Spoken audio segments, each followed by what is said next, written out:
Welcome back to Northern High 420. Today we got the Firewood 11. I received this one last week and I'm really excited about doing this walk and talk. I thought we'd be done because of the weather, but it's about 55 degrees out today, so we're going to do another one. Next week's looking promising also. So we're going to keep them up while we can and see what we do after that. It's a nice little device. Looks quite a bit different than the Firewood 10, which was a little bit wider and shorter. This has a lot more of a sleek design.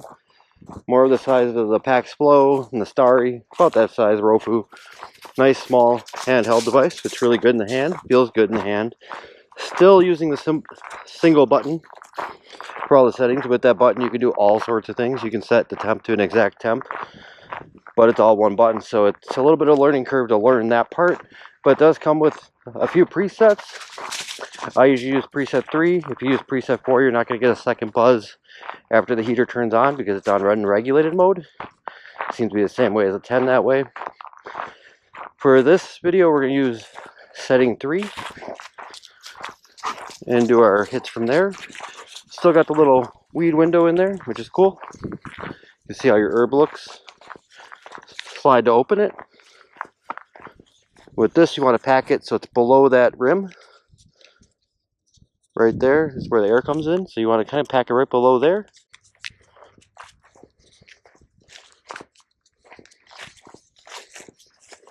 Stem also changed. It's a little more narrow. I've heard they are working on bringing back the old stem. I like this one. I don't have to regulate my breath a lot. I'm not sure if I will with the new stem when it comes out, but I've had really good luck with this one. Doesn't feel like I have to modulate my breath nearly as much. So we're going to take our first hit. 1, 2, 3, and hold on the fourth one. And you're going to get a series of 3 clicks. After that, it's going to take about, I'd say 10 seconds before it heats up, and then you're going to get another click, like right there, it was ready. So a little shorter than 10 seconds, felt more like 5 or 6, so pretty quick. First trip.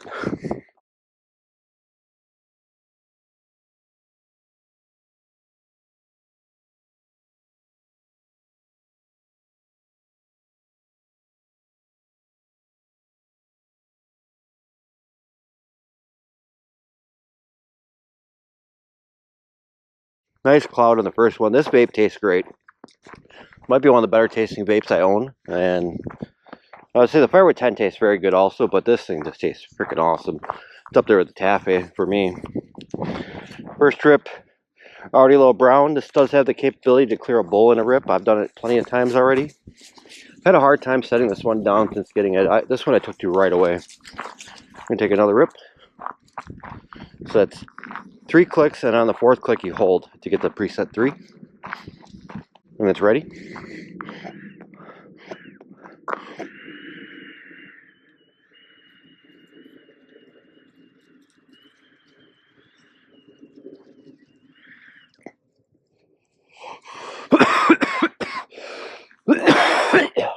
Another nice cloud. Looks like it's a little green still, so I probably got one more in there. Downsides to this one from the 10, you lose your weed storage.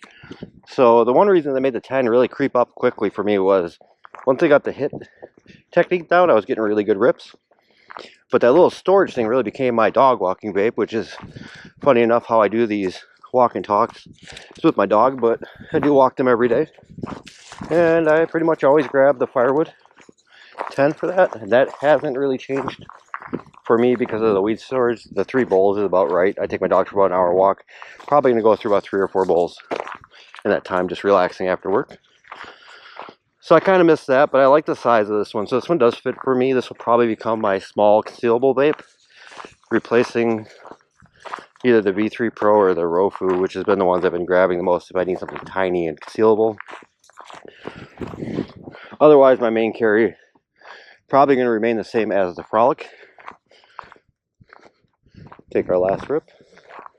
The Frolic just hits so many marks for me with the power. If I want to get in and out quick, I can clear that bowl and a hit and get back to what I was doing. Where other vapes usually takes a couple rips.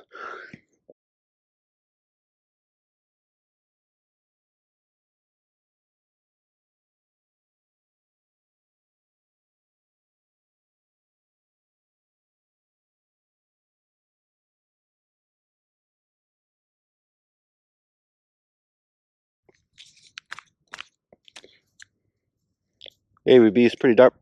A couple dark spots on there. I packed that one a little tighter than I normally would. Usually it's pretty even. So yeah, this one's relatively simple design. It's got your battery here. That's about it. Battery, a button, and a bowl. But this little vape packs quite a few features. Like I said, you can set each individual temp you want on the presets, which is kind of cool. But you gotta do it all by a single button, so it's a series of clicks to get there. I never fuck with that. I pretty much use the presets or unregulated mode. Is how I roll with mine. But it's pretty cool. If you really want to dial it in, you can do that. I find it works incredibly well on preset 3. Overall, this has been a pleasant surprise. I was expecting to like it since I really like the 10, but I wasn't expecting the improvements to really make that much of a difference. I was expecting to be relatively similar with just a different design.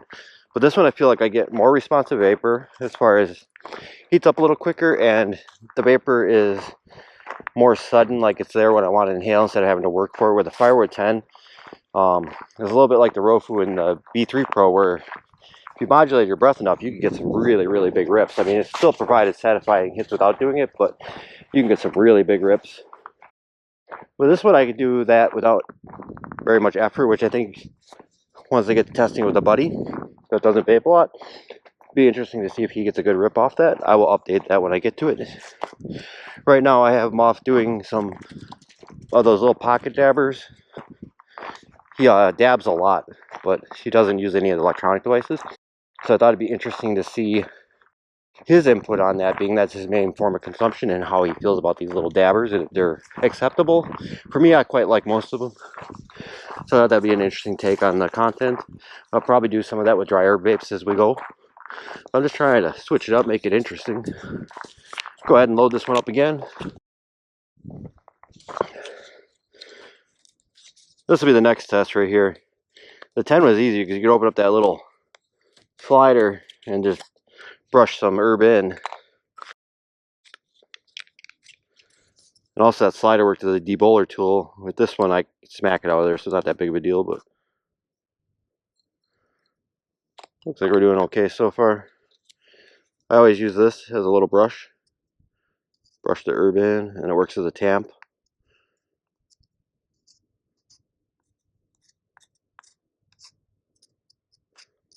And this is really the only wooden device that I consider a pocketable, that I don't mind putting in my pocket, because it's not really fancy as far as the wood goes.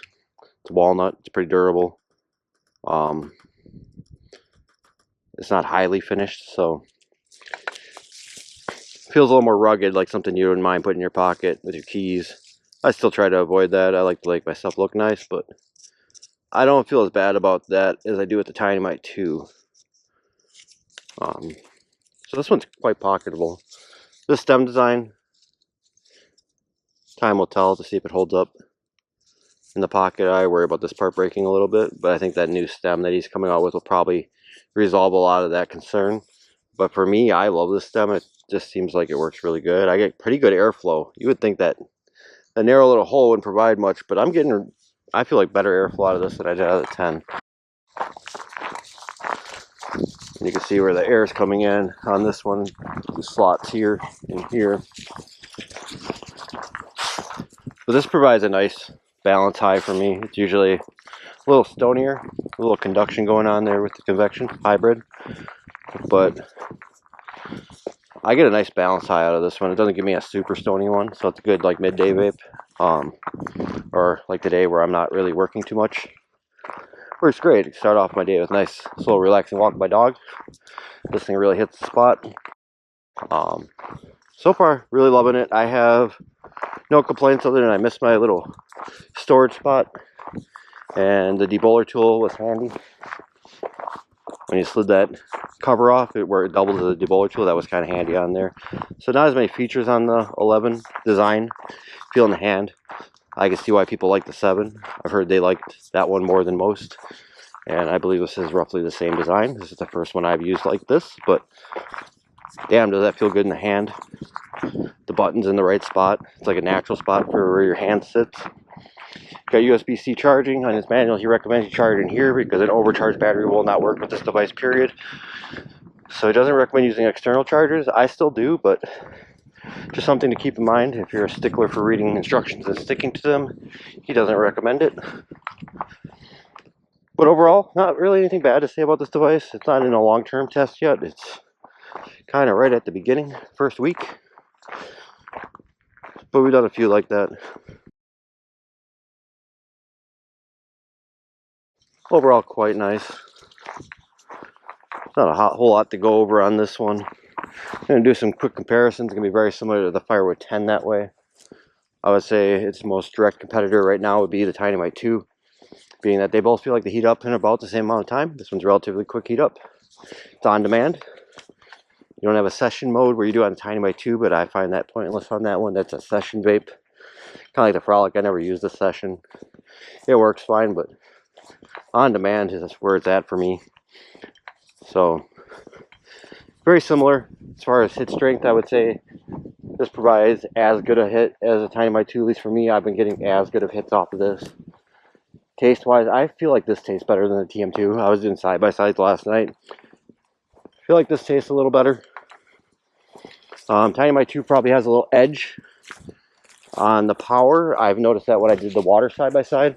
The Dynamite 2 absolutely slams on water, and I'm gonna have to play with this one more, but usually the way I tell how good it's working on water is if the down stem disappears in the camera shot.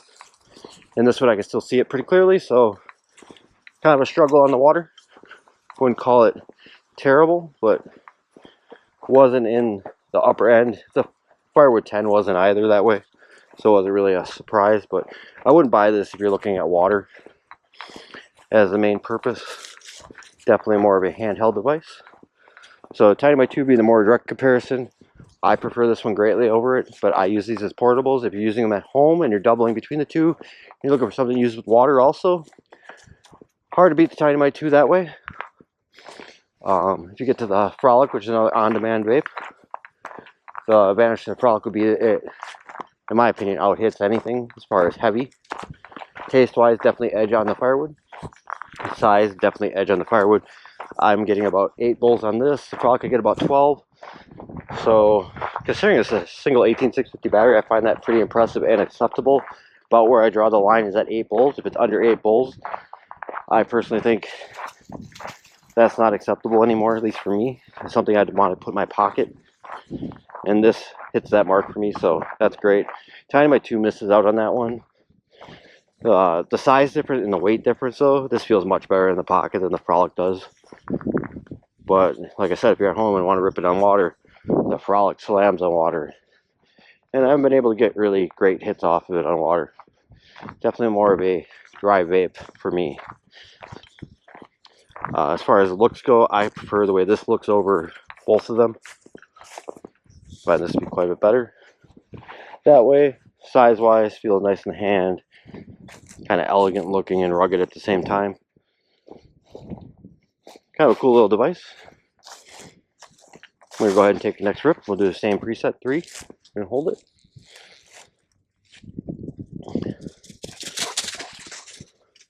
I don't know where he's going so fast. Take our first hit, and the wind picks up.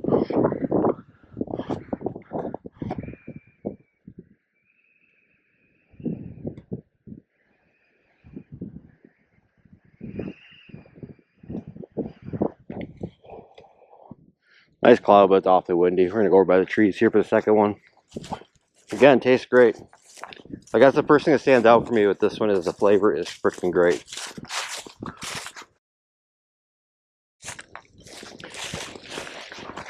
As far as Firewood, the company, this is my second go with them. I had the Firewood 10, and I would say Mark supports his devices very well. About 4 months after I had it, I got an email saying that he had a firmware update and it might improve it. So I sent mine in, and I got it back shortly after, and I felt like it definitely made a difference, which is probably why it took a while for me to really get into the 10. Was you had to really work for the vapor on mine. Once it upgraded, it fixed it more close to what the 11 is, but I still feel like the 11 works better as far as hit strength. So hard to say there if it's the same heater. They look similar, so it might just be a placebo effect for me, but I feel like this works better. If you got both of them, please let me know in the comments if you've noticed any of that, but those have been my takes. So as far as backing up his product and being a smaller maker, I know that'd be a concern with some. So far, I'd say I've had really good experience with him. He responds to emails. He lets me know when there's an issue, like the firmware one. He didn't have to email me and let me know about it, but he did. He even provided the postage to send it back in. Pretty cool. Nice change from some of the other manufacturers out there, so kudos to Mark for that. Take our next rip.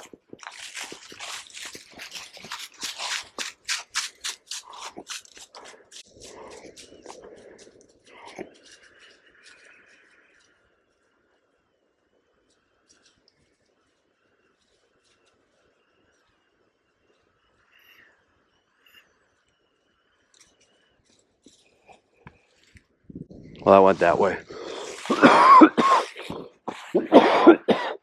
That was a nice cloud, though. Made me cough.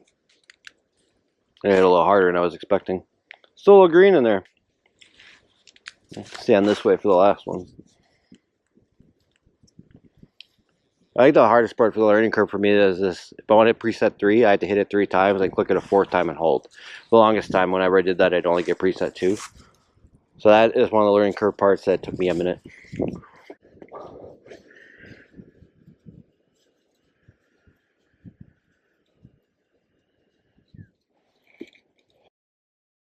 Nice cloud on that one.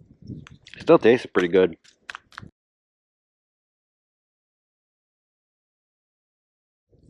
Got some dark spots on the ABV.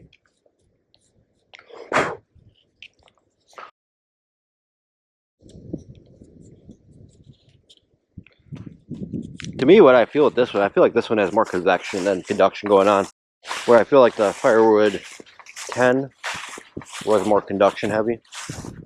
This one feels a lot more like a convection vape. The terps have a little bit more of that bright hitch in the face type of flavor. Not as muted. Overall, really cool. I love this little thing already. Just wish they would have left the storage in there. I would like whatever's in here in my 10 for my dog walking vape. I'd keep this one for a small pocketable.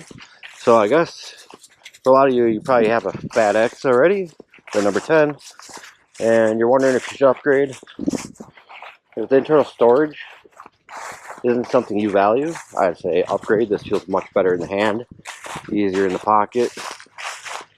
Mine works better. I don't know. There's probably some varying differences between each one.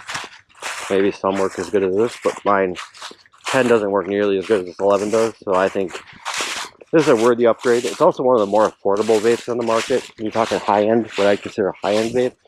I got paid $265 for this. Dynamite 2 is $400 or $349.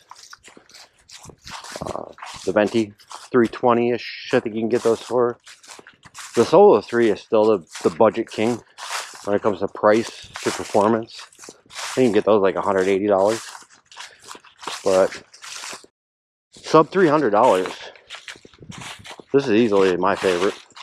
If I redid my list, I have a feeling I'm not going to update it until I've had more time with this. This is probably going to move the Firewood 10 up or off the list and put this up there. I would expect this to be like 3. I don't think I take this over the Cafe Bowl or the Frolic, but you're talking a couple of $400 devices versus a $265 one or $250. I have to check the website. I'm just guessing there, but I'm pretty sure it was $265. So damn impressive. Enough battery life for me to get me through most of my day. Replaceable battery if you want to carry a spare. Nice, small, and pocketable. Hits hard, tastes great. What's not to like about it? If you're looking at getting one, it might be kind of hard. I believe he's dropping them every Wednesday, and you have to be kind of quick about it. If you want one, get on there and watch on Wednesday. Otherwise, it might take a while before he catches up on stock. I know towards the end of the Firewood 10, they were pretty readily available, but it's one of those vapes that's a little harder to get right off the bat. And I believe his website is firewoodaromatech.com, but if you Google Firewood 11, you should be able to find it. That's about all I got today. Till next time, see you later. Goodbye.